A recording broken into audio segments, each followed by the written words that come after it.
Assalamualaikum warahmatullahi wabarakatuh. Hamdan wa syukran lillah wa sallallahu ala sayyidina Muhammad wa ala alihi wa sahbihi ajmain. Amma ba'd. Pemirsa, tidak pernah lupa Rian mengajak kepada pemirsa semua untuk selalu mengucapkan puji dan syukur kita kehadirat Allah Subhanahu wa taala yang senantiasa melimpahkan karunia dan hidayahnya kepada kita semua. Salawat serta salam semoga tetap tercurah limpahkan kepada junjungan besar kita yaitu Nabi Muhammad SAW. Pemirsa di rumah, saatnya kita telah tiba untuk menyaksikan acara KJBKC. Tapi sebelum acaranya dimulai, ada beberapa pantun yang akan saya bacakan dulu, yaitu tentang tema berpuasa. Buah kedondong buat markisa, dari duren bisa buat luka. Jangan lupa niat puasa agar puasa lancar hingga berbuka. Ambil wudhu sebelum tidur, jangan lupa baca doa. Nanti jangan lupa sahur, biar kamu buat puasanya. Kucing harum, kucing kurus, mandi di papan. Papannya si kayu jati. Badan kurus memang kurang makan, puasa itu penuh muslim sejati. Pemirsa, mari kita saksikan acara KJBKC yang akan dibawakan oleh Ustadz kece. Waktu dan tempat, saya persilahkan. Assalamualaikum warahmatullahi wabarakatuh. Alhamdulillahilladzi hadana li hada wa ma kunna linahtadiya law an hadanallah. Asyhadu an la ilaha illallah wahdahu la syarikalah wa asyhadu anna Muhammadan abduhu wa rasuluhu lan nabiyya ba'dah. Allahumma salli wa sallim wa barik ala habibina Muhammadin wa ala alihi wa ashabihi ajma'in wa ba'd. Qala Allah Ta'ala fil Qur'anil Azim, Bismillahirrahmanirrahim, wa'budullaha wa la tusyriku bihi syai'a wa bil walidaini ihsana. Ila akhir ayat, Allahumma arhamna bil Qur'an. Baik, kembali rekan-rekan muda kita di KJBKC Kampung Ramadan Mangengking. Pada kesempatan kali ini, insya Allah ingin saya sampaikan satu kisah menarik. Namun sebelumnya, marilah kita bersyukur kepada Allah Subhanahu wa Ta'ala, karena Allah menyampaikan kita semuanya di penghujung Ramadan, menjelang Syawal. Ada satu hal yang mungkin perlu kita syukuri bersama, yang masih punya orang tua hidup. Alhamdulillahirabbil alamin. Apalagi yang bisa mudik ini. Selamat mudik kalau bisa mudik, atau mungkin pulang kampung gitu ya. Selamat pulang kampung, sukses. Tapi mohon maaf kalau ada yang tercegat di jalan sehingga tidak bisa mudik. Mudah-mudahan usaha teman-teman semuanya untuk mudik tetap diberi pahala oleh Allah Subhanahu wa Ta'ala. Walaupun mungkin nggak jadi mudik, sampai nangis-nangis gitu ya, harus balik lagi ke sana. Mudah-mudahan ada jalan untuk bertemu dengan orang tua, minimal video call ya. Dan mudah-mudahan orang tua tetap meridhoi panjenengan semuanya, rekan-rekan semuanya, teman-teman semuanya yang mungkin terhalang tidak bisa mudik saat ini. Gak usahlah bersedih, berdoa kepada Allah. Saat-saat seperti ini mudah-mudahan dikabulkan oleh Allah SWT. Kita harus syukuri semuanya. Salawat salam mudah-mudahan sampai keharibaan Nabiuna wa khutwatuna Muhammad sallallahu alaihi wasallam, keluarga, sahabat serta pengikut istiqomah di jalan Allah Subhanahu wa Ta'ala. Mudah-mudahan kita termasuk bagian dari umat yang diakui oleh Rasulullah sallallahu alaihi wasallam yang telah mendapatkan syafaat Rasulullah fil yaumil qiyamah. Amin, amin, Allahumma amin. Baik, teman-teman semuanya, rekan muda semuanya, dulu ada satu kisah menarik. Satu ketika Rasulullah sallallahu alaihi wasallam berbincang, bertemu dan memberikan pesan kepada sahabat Rasulullah sallallahu alaihi wasallam, Ali dan Umar bin Khattab kalau nggak salah. Beliau berpesan, nanti kalau carilah di Mekah di musim haji nanti, itu seseorang namanya Uwais Al-Qarni. Ini mungkin satu kisah menarik yang pernah didengar oleh teman-teman. Saya coba ungkapkan kembali di menjelang hari raya Idul Fitri ini. Ya, di menjelang hari raya Idul Fitri ini. Ketika itu Rasulullah menyuruh sahabat itu untuk bertemu dengan Uwais Al-Qarni dan meminta kepada Uwais Al-Qarni untuk memohonkan ampunan kepada mereka. Aneh kan? Seorang sahabat, orang ring satunya Rasulullah SAW, dekatnya Rasulullah SAW, bolo kentolnya Rasulullah SAW, ya istilahnya bolo dupa, bolo dupa kalau kita ya, bolo dupa-dupaan. Nah, dupa-dupaan ini bahasa mana itu? Ini yang jelas dekat banget sama Rasulullah, tapi Rasulullah masih mengutus mereka untuk memohonkan ampunan. Ada apa dengan Uwais? Ada apa dengan Uwais? Pernah satu ketika memang ibunya Uwais ini, Uwais itu kebetulan yatim gitu ya. Ibunya sudah tua, sepuh banget begitu. Mendengar seruan Rasulullah SAW, hanya mendengar seruan Rasulullah agar masuk Islam, langsung ketika itu ibunya masuk Islam. Uwais pun juga demikian. Kemudian ibunya sangat senang dengan Rasulullah ya. Sangat rindu dengan Rasulullah SAW. Satu ketika Uwais bilang kepada ibunya, "Ya ibu, aku mau ketemu Rasulullah SAW di Madinah." "Oh iya, silahkan, tapi jangan lama-lama karena ibumu sakit," begitu. Nah, akhirnya Uwais Al-Qarni ketika itu datang ke Madinah. Kebetulan sampai di Madinah nggak ketemu Rasulullah SAW. Rasulullah sedang pergi berjihad, pergi berperang, pergi berjuang. Ya, pergi berjuang ketika itu Rasulullah SAW. Nah, kemudian ketemulah dengan istri Rasulullah SAW, Aisyah radhiyallahu anha, ya, karena memang Uwais Al-Qarni tidak boleh lama-lama bercerita dengan Aisyah, akhirnya minta tolong kepada Aisyah untuk menyampaikan salamnya Uwais Al-Qarni kepada Rasulullah SAW. Nah, setelah peristiwa itu sekian lama, dia pulang ke rumah begitu, ibunya yang sudah tua itu bilang kepada anaknya, "Wahai anakku, sungguh aku pengen pergi haji. Aku ingin menunaikan ibadah haji." Ketika itu Uwais Al-Qarni orang yang tidak punya apa-apa, nggak punya harta, ya, banyak begitu ya dibanding dengan masyarakat yang lainnya. Sehingga dia berpikir kenceng. Akhirnya dapat ide. Idenya apa? Beli kambing yang masih cempe. Kalau belinya besar, uangnya harus banyak. Dia belinya cempe. Cempe tahu ya, anak kambing. Ya. Cempe kecil. Ya, gitu. Nah, dia beli itu ke pasar, kemudian dibawa pulang, dan dia mencoba bikin kandangnya itu di atas bukit yang tinggi. Di atas bukit yang tinggi dia bikin kandang cempe itu, ditaruh di sana. Kemudian kalau pagi dia lari ke atas bukit itu, gendong cempe dibawa ke bawah untuk dikasih makanan di bawah ya. Kemudian selesai itu lari lagi ke sana. Tiap hari dia lakukan seperti itu. Orang-orang di situ ngelihat si Uwais Al-Qarni, ada-ada aja orang kok aneh kayak gitu ya. Orang kok aneh kayak gitu, ada-ada aja. Itu gila apa enggak ya? Malah ada yang kayak gitu. Ketika itu memang kadang-kadang kita kalau aneh-aneh gitu itu malah spesial mungkin ya. Ada sesuatu ya, memang orang yang berpikir lebih dari yang lain itu kadang-kadang aneh, kadang-kadang beda. Teman-teman kalau seperti itu unik, inovatif juga nggak apa-apa gitu ya. Nah, ini Uwais Al-Qarni melakukan itu terus selama 8 bulan. Ya, mohon maaf, saya beritahu lagi bahwasanya rumahnya Uwais Al-Qarni itu di Yaman.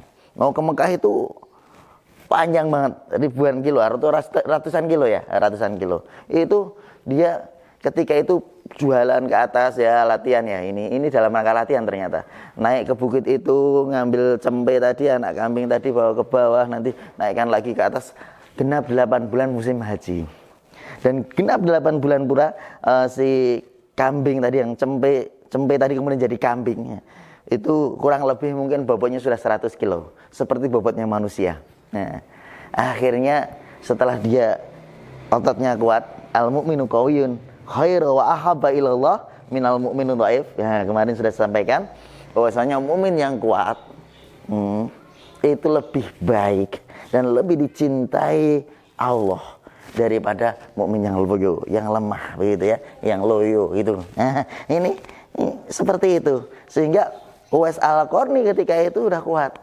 Akhirnya apa teman-teman yang dilakukan Uwais? Gendong ibunya, gendong dari Yaman, digendong di belakang begini, ya sampai Mekah. Saat tawaf juga digendong, wukuf Arafah juga digendong, pokoknya kemana-mana digendong kemana-mana. Ya Mbah Surip ya, digendong kemana-mana. Itu dilakukan oleh Uwais Al-Qarni hingga sampai kemudian di Multazam di Mekah begitu ya. Dia berdoa kepada Allah Subhanahu wa taala, "Ya Allah, ampunilah segala dosa-dosaku. Dosa-dosa ibuku, mohon maaf ya, keliru. Ampunilah segala dosa-dosa ibuku. Ketika itu begitu. Jadi Uwais Al-Qarni tidak memohon ampunan untuk dirinya. Uwais Al-Qarni memohon ampunan untuk ibunya. Sampai ibunya bilang kepada Uwais Al-Qarni, "Loh nak, kok kamu doanya untuk memohonan ampunan untukku, bukan untukmu? Lah kamu gak meminta ampunan kepada Allah?" Apa yang dikatakan oleh Uwais Al-Qarni ketika itu? Kalau ibu dosa-dosanya diampuni semuanya, maka ibu akan masuk surga. Cukup bagiku ridho ibu. Masya Allah, luar biasa. Mohon maaf ini teman-teman yang gak bisa mudik, tetap video call, tetap mohon ampunan, mohon maaf kepada ibu dan memintakan ampunan kepada Allah Subhanahu wa taala untuk ibunya, untuk orang tuanya yang sudah meninggal, orang tuanya juga demikian. Allahumma ighfir lahu warhamhu wa'afi wa'fu anhu untuk bapaknya. Allahumma ighfir laha warhamha wa'afi wa'fu anha untuk bapak, untuk ibunya, begitu ya.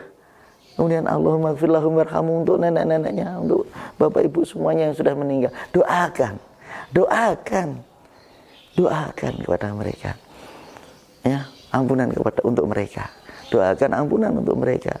Allahumma ighfir lana wa liwalidina warhamhum kama rabbayani shighara wa li jamil muslimina wal muslimat wal mu'minina wal mu'minat al ahya'i minhum wal amwat. Sehingga teman-teman semuanya, rekan muda semuanya, salah satu indikator keberhasilan kita beribadah, mungkin pernah saya sampaikan juga, dan akidah, dengan landasan akidah kita, wa'budullaha wa la tusyriku bihi syai'a, beribadahlah kamu kepada Allah dan janganlah kamu menyekutukan segala sesuatunya.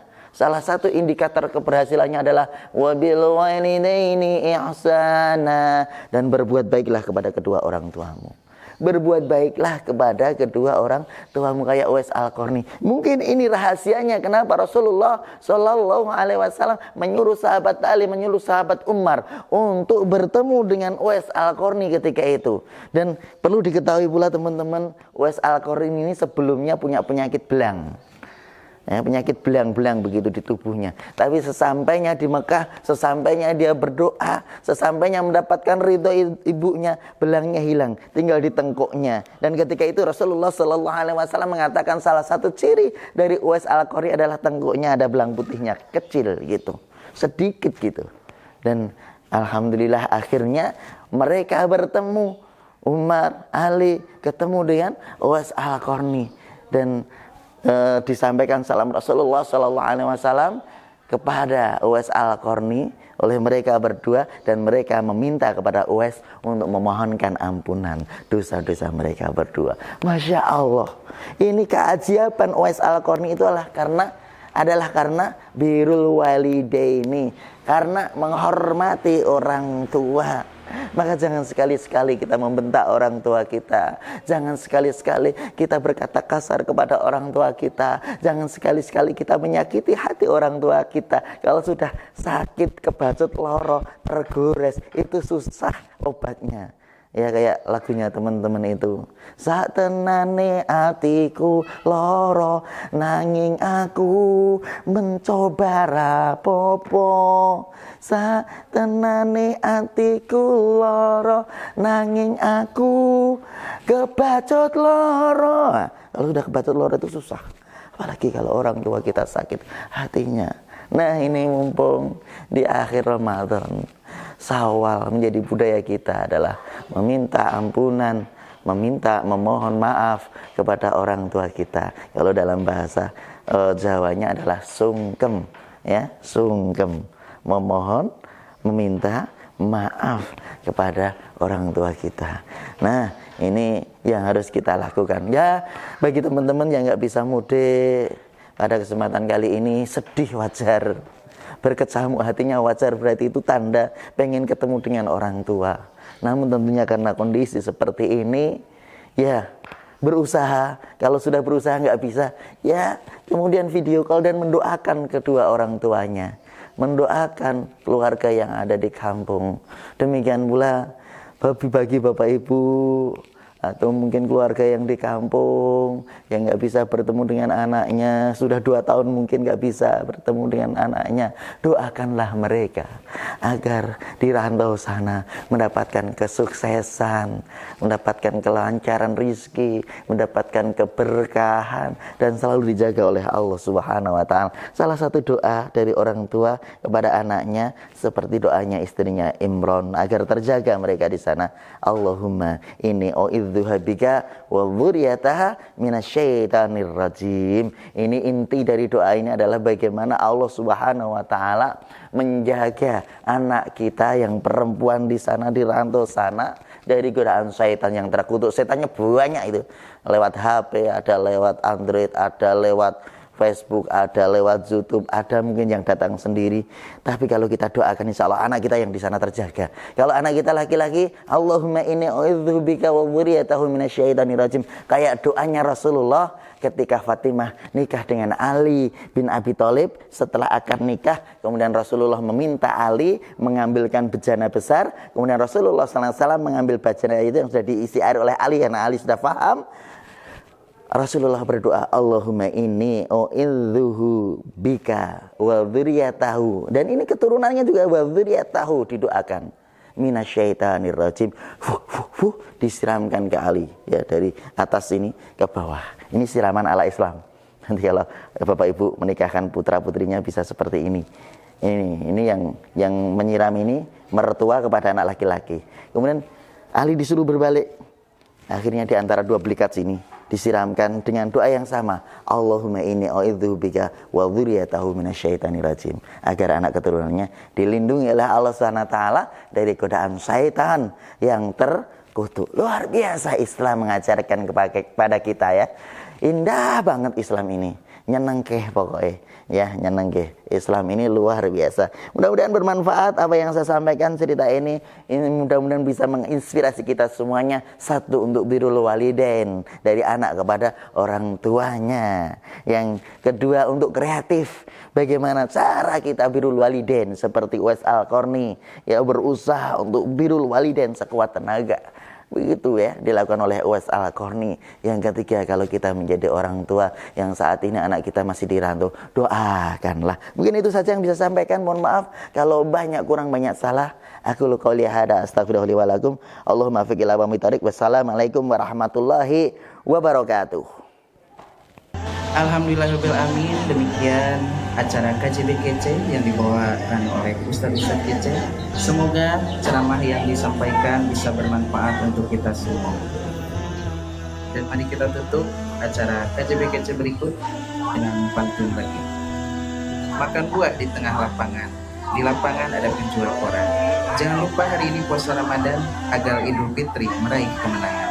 Buah nangka khas rasanya, buah durian banyak yang suka. Sangat banyak hikmah puasa, sehatkan jiwa dan raga. Sekian, semoga acara berikut bermanfaat bagi kita semua. Selamat menunaikan ibadah berbuka puasa. Wassalamualaikum warahmatullahi wabarakatuh.